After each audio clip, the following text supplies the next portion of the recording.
तो हेलो साथियों, welcome back to Crack Competition channel. और आज की इस क्लास में आप सबका स्वागत है। तो आज की क्लास में जो हमारा पॉइंट है वो है प्रेजेंट परफेक्ट टेंस। इससे पहले वाली क्लास में हम लोगों ने पूरे टाइप्स के बारे में डिस्कस कर लिया है और प्रेजेंट इंडेफिनिट और प्रेजेंट कंटिन्यूअस इन दोनों के बारे में पूरे डिटेल में हम लोगों ने जाना है। तो आई होप उसमें कोई डाउट नहीं होगा, आप सबको अच्छे से समझ में आया होगा। तो आज की जो क्लास में हम लोग डिस्कस करने वाले वो है प्रेजेंट परफेक्ट टेंस। देखते हैं सबसे शुरुआती चीज़ क्या है, हमें फोकस के साथ जुड़ जाना है क्लास में। सबसे शुरुआती चीज़ है प्रेजेंट परफेक्ट टेंस में कि इसको पहचानेंगे कैसे, इसको कैसे पहचानेंगे, अगर इंग्लिश में रहे तो और ये हिंदी में रहे तो भी। तो देखो, सबसे पहले जब भी हैज़ या हैव आएगा, क्या आएगा, हैज़ या हैव, और वर्ब की इसमें कौन सी फॉर्म आती है। देखो कुछ चीज़ें मैं पहले बता देना चाहता हूँ। जब भी कंटिन्यूअस होता है, कंटिन्यूअस किसका, किसी भी चीज़ का हो, कंटिन्यूअस कोई भी हो, प्रेजेंट कंटिन्यूअस, पास्ट कंटिन्यूअस या फ्यूचर कंटिन्यूअस, उसमें वर्ब में क्या आता है, वर्ब के फर्स्ट फॉर्म में आईएनजी आता है। वर्ब के फर्स्ट फॉर्म में क्या आता है, आईएनजी। अगर कोई भी चीज़ परफेक्ट हो, प्रेजेंट परफेक्ट हो, प्रेजेंट परफेक्ट हो, चाहे पास्ट परफेक्ट हो, चाहे फ्यूचर परफेक्ट हो, उसमें वर्ब की थर्ड ही फॉर्म ही आती है। ठीक है, ये चीज़ क्लियर रखना है आप सबको। अब देखते हैं कि प्रेजेंट परफेक्ट है तो प्रेजेंट परफेक्ट में कौन से आते हैं वर्ब, हेल्पिंग वर्ब, हैज़ या हैव, और वर्ब की थर्ड फॉर्म। ठीक है, और हिंदी में कैसे पहचानेंगे, तो एंडिंग में, एंडिंग किससे होगा, चुका है, चुकी है ना, इन सब चीज़ों से एंडिंग होगा, है ना। चुके हैं, आया है, गया है, मतलब या है, ये है, ऐसे वर्ड्स आएंगे। ओके, ध्यान से देखना, चुका है, चुकी है, चुके हैं, या है, ये ऐसे सब वर्ड से एंडिंग होगा, समाप्त होगा सेंटेंस, तो वो कौन सा टेंस होगा, प्रेजेंट परफेक्ट टेंस होगा। देखो इसका रूल पहला क्या कहता है स्ट्रक्चर अफर्मेटिव का, कि सबसे पहले हम लोग सब्जेक्ट लिखेंगे। जैसा कि हर एक सेंटेंस में हम लोग सब्जेक्ट पहले लिखते हैं, ऑब्जेक्ट लास्ट में आता है, ये क्लियर रहना चाहिए। सब्जेक्ट पहले आएगा, ऑब्जेक्ट लास्ट में आता है। उसके बाद तुरंत सब्जेक्ट के बाद क्या आएगा, हेल्पिंग वर्ब। सब में हेल्पिंग वर्ब आ रहा है तो इसमें कौन सा आ जाएगा, हैज़ या हैव, वर्ब की थर्ड फॉर्म, उसके बाद ऑब्जेक्ट। देखो एग्जाम्पल देखो, वह घर जा चुका है, चुका है, आया है ना, तो क्या होगा, इसका प्रेजेंट परफेक्ट है। He, subject he, has, subject verb agreement में मैंने बिल्कुल पढ़ा है कि सिंगुलर सब्जेक्ट के साथ सिंगुलर वर्ब, प्लूरल सब्जेक्ट के साथ प्लूरल वर्ब। और प्लूरल वर्ब क्या होता है, सिंगुलर वर्ब क्या होता है, सब मैंने बताया सब्जेक्ट वर्ब एग्रीमेंट की क्लास में।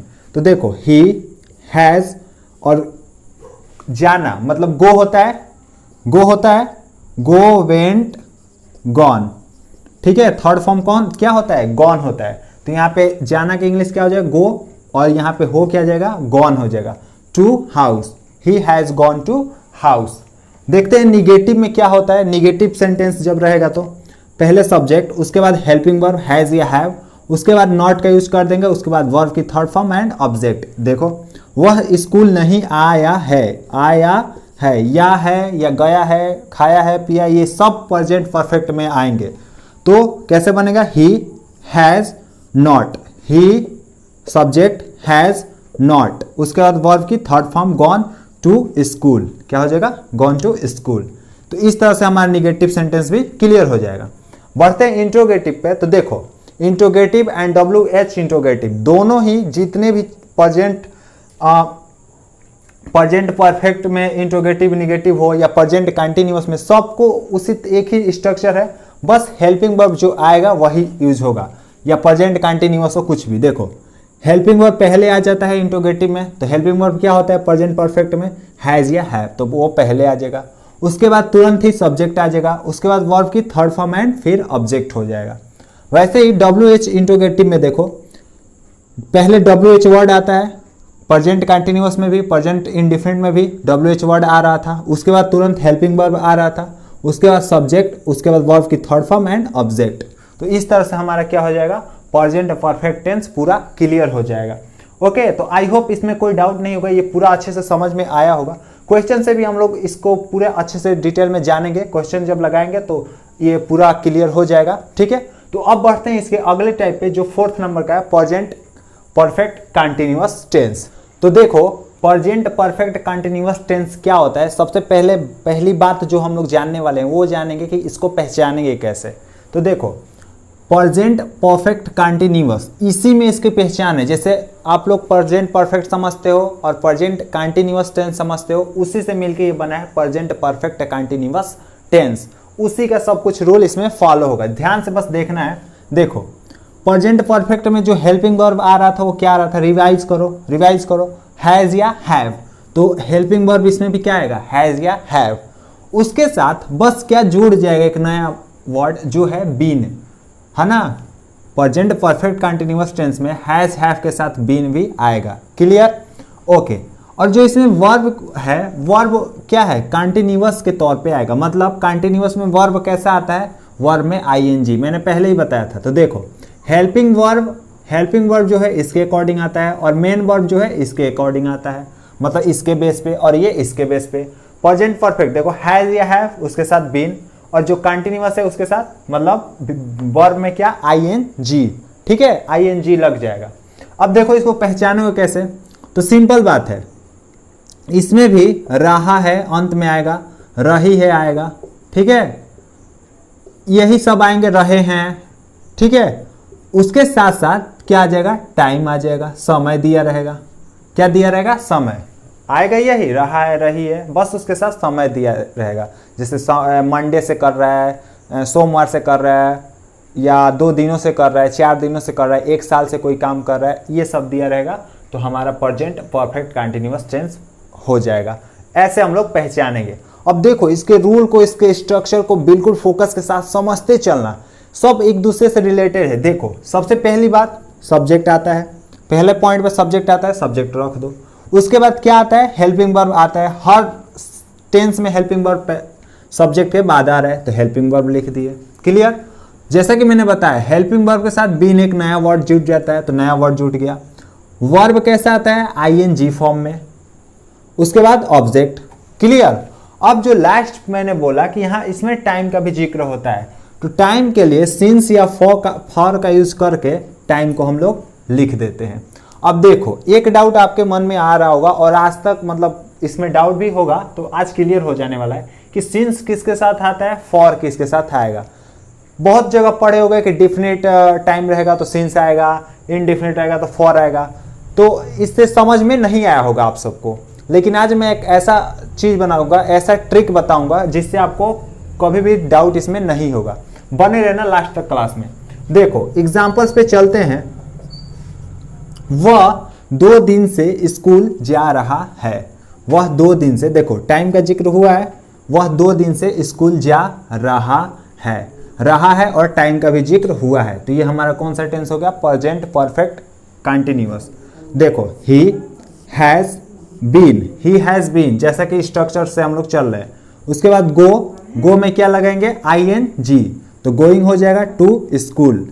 अब देखो यहाँ पे सिंस या फॉर का देख लो थोड़ा सा कैसे पता करेंगे। देखो सिंस का हमेशा कब यूज करते हैं, सिंस का हमेशा कब यूज करते हैं, जब भी अगर हम टाइम कैसा हो, सिंगुलर हो, मतलब टाइम को हम लोग प्लूरल टाइम का, हम जो टाइम दिया है उसका हम लोग प्लूरल नहीं बना सकते हैं, तो हमेशा सिंस यूज करेंगे। ट्रिक देखो, CS से सिंस, S से सिंगुलर, मतलब टाइम हमेशा के लिए सिंगुलर रहे, मतलब उसका प्लूरल ना बन सके, तो हमेशा उस टाइम के साथ सिंस यूज करेंगे।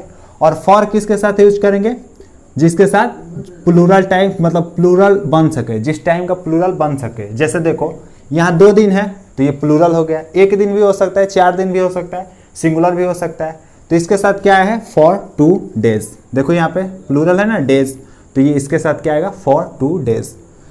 जो निगेटिव का हमारा स्ट्रक्चर है, सब्जेक्ट, उसके बाद हैज या हैव, उसके बाद नॉट, उसके बाद बीन। ध्यान देना यहाँ पे हेल्पिंग वर्ब और बीन के बीच में नॉट आता है हमेशा, और वर्ब में ING, ऑब्जेक्ट एंड सिंस या फॉर, और उसके बाद टाइम। इंट्रोगेटिव का भी वैसे ही स्ट्रक्चर है, देख लेना, has have plus subject plus been plus verb, ING, object, since या फॉर, उसके बाद टाइम। WH वर्ड में वही पहले WH वर्ड आ जाएगा, फिर हैज हैव आ जाएगा, सब्जेक्ट आ जाएगा, बीन आ जाएगा, वर्ब में ING, ऑब्जेक्ट, सिंस, फॉर और टाइम। सिंस फॉर का कंसेप्ट समझ में आया। देखो ये हमारा प्रेजेंट परफेक्ट कंटिन्यूअस टेंस यहाँ पे क्लियर होता है। इसके एग्जांपल्स भी हो जाएंगे, वो हम लोग क्वेश्चन में देख लेंगे, ठीक है। इसमें हम लोग जो सिंस फॉर का डिस्कस किया इसमें, जो ट्रिक मैंने बताया उसको हम लोग यूज कर लेते हैं। ठीक है, अभी तो देखो सिंस के बारे में मैंने क्या बताया, सिंस के बारे में क्या बताया कि क्या कब यूज होगा, जब हम टाइम को, जब टाइम क्या रहेगा, हमेशा सिंगुलर रहेगा। टाइम हमेशा क्या रहेगा, सिंगुलर रहेगा, मतलब टाइम का प्लूरल नहीं बनेगा, ऑलवेज सिंगुलर, हमेशा सिंगुलर रहेगा। जैसे देखो मंडे है, तो क्या मंडे को कभी प्लूरल बना सकते हैं, मंडे का नहीं बना सकते, तो इसके साथ क्या आएगा, सिंस आएगा। क्लियर। जनवरी है, महीनों के नाम जितने हो गए, क्या जनवरी को कभी हम प्लूरल बना सकते हैं, नहीं, ये हमेशा ऐसे ही रहेगा, तो क्या हो जाएगा, सिंस हो जाएगा। कोई आ गया, सन आ गया, 2016, 2005, तो इन सब का प्लूरल बना सकते हैं क्या, ये तो एक नंबर है ना, एक नंबर है सिंगुलर, तो इन सब के साथ क्या आएगा, सिंस आएगा। समझ में आ रहा होगा, आप क्लियर हो रहा होगा। अब देखो फॉर किसके साथ, देखो देखो 2 घंटे से, मतलब 2 आवर्स, क्या लिखेंगे, 2 आवर्स। तो देखो आवर का प्लूरल क्या होता है, आवर्स होता है ना, 2 आवर्स, ये क्या है, एक प्लूरल है ना, तो इसके साथ क्या लगाएंगे, फॉर लगाएंगे। 2 डेज, 2 डेज, 3 डेज, 35 डेज, ये सब क्या हो जाएगा, इसके साथ क्या लगेगा, फॉर लगेगा। ठीक है, तो इन जिस चीज के साथ हम लोग प्लूरल जिसका बनेगा, मतलब जो टाइम प्लूरल में रहेगा उसके साथ हम लोग फॉर लगाएंगे, और जो हमेशा सिंगुलर में रहेगा, एस से सिंस, एस से सिंगुलर, तो उसके साथ हम लोग क्या लगा देंगे, सिंस लगा देंगे, जिसका प्लूरल नहीं बनेगा। तो ये हमारा प्रेजेंट परफेक्ट कंटिन्यूअस टेंस पूरा आज क्लियर होता है इस क्लास में, और इस क्लास में बस इतना ही। और आगे की क्लास में जो हम लोग डिस्कस करेंगे वो पास्ट टेंस के बारे में हम लोग पूरा जानेंगे अच्छे से। तो आई होप पूरा क्लास में सब कुछ समझ में आया होगा। कोई भी डाउट होगा कमेंट सेक्शन में जरूर बता देना। चैनल पे नए हो तो सब्सक्राइब कर लेना, साथ में बेल आइकन भी प्रेस कर लेना, जिससे कि वीडियो की नई नोटिफिकेशन सबसे पहले मिल सके। तो मिलते हैं नेक्स्ट वीडियो में, तब तक के लिए जय Hind, wish you all the best.